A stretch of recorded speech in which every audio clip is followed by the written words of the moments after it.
हाय, अब हम डिस्कस कर रहे हैं लेटेस्ट सी बुक का 12th chapter the C preprocessor की एक्सरसाइज का क्वेश्चन C.E। इस क्वेश्चन में बोला गया attempt the following, write macro definitions with arguments for calculation of simple interest and amount. Simple interest हमें कैलकुलेट करना है और टोटल अमाउंट हमें कैलकुलेट करनी है with the help of macros. Macros कैसे? विद आर्ग्यूमेंट्री के मैक्रो होंगे। Store this macro definition in a file called interest.h। interest.h एक फाइल बनानी है, हेडर फाइल, जिसके अंदर हम इनको सेव करना है और इस फाइल को हमें इंक्लूड करना है हमारे प्रोग्राम के अंदर। तो प्रोग्राम के ऊपर चलते हैं, लेकिन प्रोग्राम पे चलने से पहले अगर आपने चैनल को सब्सक्राइब नहीं करा है तो प्लीज चैनल को सब्सक्राइब जरूर करें, ताकि आप अप टू डेट रहें चैनल पे होने वाली हर एक्टिविटी से और आपकी स्किल्स जो है प्रोग्रामिंग स्किल्स को हम नेक्स्ट लेवल पे ले जा सकें।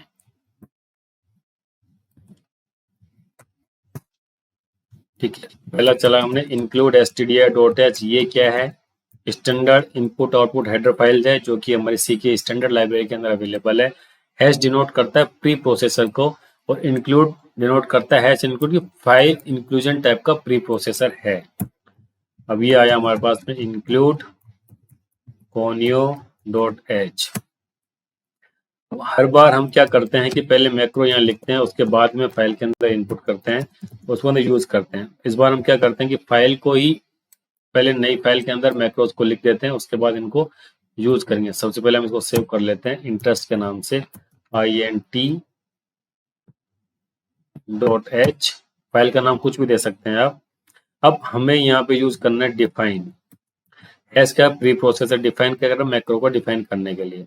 तो सबसे पहले हम सिंपल इंटरेस्ट के लिए हमने कर दिया apply simple interest. Simple interest है तो उसका फॉर्मूला क्या होता है? Principal, rate of interest and time. और ये तो हो गया मैक्रो। टेम्पलेट कैलकुलेशन क्या होगी? Principal multiplied by rate of interest multiplied by time divided by 100। ये हो गया आपका सिंपल इंटरेस्ट। ठीक है, सिंपल इंटरेस्ट निकलने के बाद में आपने यूज करा टोटल अमाउंट। टोटल अमाउंट के लिए हमने यूज कर दिया TA। वही आपको इसके अंदर पास करना पड़ेगा क्या? Principal, rate of interest and time. अब ये मैक्रो है। टोटल अमाउंट के अंदर क्या होता है? Simple interest plus principal. तो क्या करेंगे हम? प्रिंसिपल तो क्या गया हमारे पास में P प्लस सिंपल इंटरेस्ट तो हमारे पास में निकल चुका है मैक्रो के अंदर, वो हम यहाँ पे पास कर देंगे PRT। तो इसको हमने यूं इनक्लोज कर दिया पैरेंथेसिस के अंदर, ताकि किसी एरर की कोई गुंजाइश ना हो। ये हमने फाइल सेव कर ली। तो ये हो गया हमारे दोनों मैक्रो डिफाइन। अब इस फाइल को हम यहाँ पे इंक्लूड करेंगे, उसके अंदर यूज ही करेंगे डायरेक्ट। कैसे करेंगे include? Hash include double quotes के बीच में INTE.h। F2 कर दिया हमने, यस। कंट्रोल F9 करा तो फाइल इंक्लूड कर पा रहे हैं, कोई दिक्कत नहीं आ रही है। अब इसके ऊपर आगे बढ़ते हैं हमारे प्रोग्राम के अंदर। void मेन तो हो चुका है, CLR SCR for clearing the screen, GTCH for holding the screen output. अब हमारे पास में क्या आता है? इंटीजर के अंदर क्या आएगा? Principal amount, rate and time.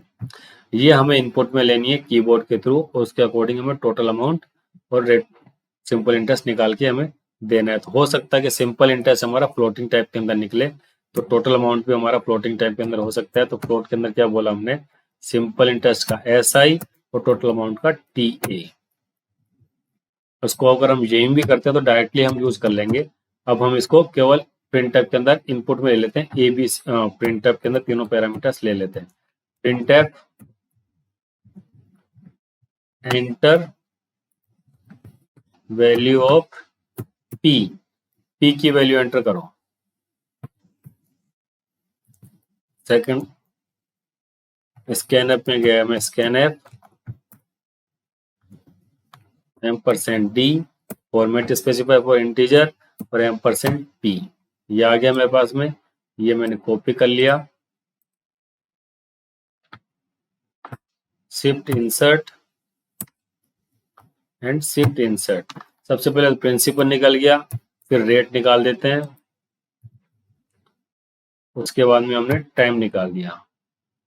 ये हो गया टाइम। अब ये सब निकलने के बाद हमें कैलकुलेट क्या करना है?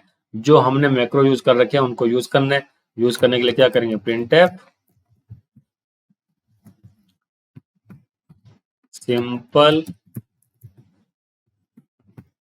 Interest equal to percent type, floating type दे देते हैं। क्या आएगा, SI हमने नाम दिया था उसको वहां पे, तो उसको क्या करेंगे PR&T टाइप कर देंगे, ये निकल के हमारे पास में आ जाएगा। रेट देखते हैं, principal 1000, value rate of interest 12, time बोल दिया मैंने तो आउटपुट में हमारे पास कुछ आया नहीं, तो कुछ यहाँ पे मिस हो चुका है शायद हमसे, या कुछ गड़बड़ है, इसको हम चेक कर लेंगे। प्रिंटिव CLR SCR आ गया, गैच आ गया। इसके बाद में एक और चीज को चेक कर लेते हैं, प्रिंटफ। ओके, इसके अंदर कुछ भी वो नहीं गया, तो ये इंटीजर वैल्यू निकाल के दे रहा है, तो यहाँ पे आ गया हमारा D।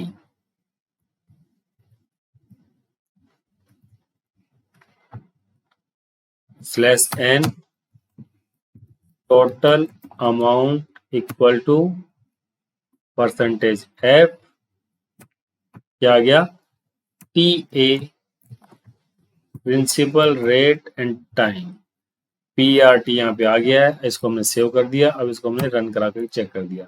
प्रिंसिपल अमाउंट ले लिया मैंने 1000, रेट ऑफ इंटरेस्ट ले लिया मैंने 12%, टाइम दे लिया मैंने 2 year.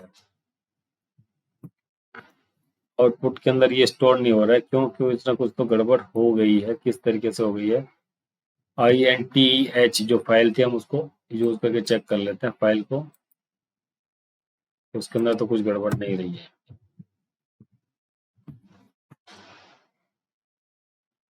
INTE.H has define DEFINE simple interest, principal rate and time, principal rate and time divided by 100.0। तो ये आउटपुट में आ गया हमारे पास में, ठीक है। इसको हमने सेव कर दिया। अब चलते हैं इसके ऊपर पीछे, हम इसको रन करा के चेक कर लेते हैं क्या है।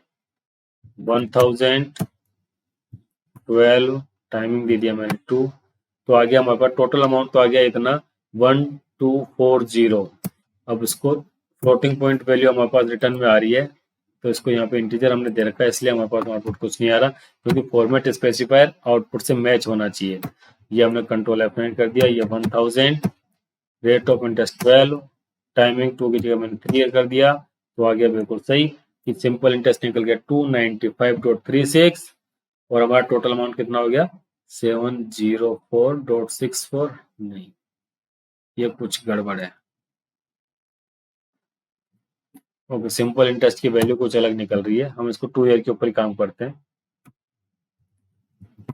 वो रेंज का जो हम ऑलरेडी डिस्कस कर चुके हैं कि रेंज का फर्क पड़ जाता है, उसके अकॉर्डिंग वो चीजें सॉर्ट आउट होती है, ठीक है। 1240, तो ये हमारा प्रोग्राम कंप्लीट हो चुका है।